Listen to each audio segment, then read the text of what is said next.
আচ্ছা, আজকে আমার বাসায় পপি আর ইতি আসছে।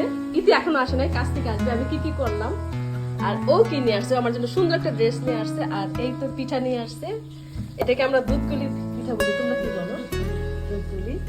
তারপর দুপুরের জন্য এই তো আলু ভর্তা, আলু ভর্তা। এটা হচ্ছে রুই মাছের ভর্তা। এটা বিকেলের আয়োজন, কেক করেছি। তারপর এটা হচ্ছে সবজি কালকের জন্য। তারপর এই তো চমচম চমচম মিষ্টি। তারপর এটা হচ্ছে ক্যাপসিকাম চিংড়ি। আর কি কি করেছি এখানে দেখাই।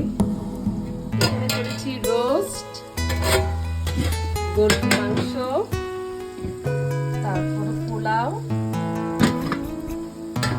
হচ্ছে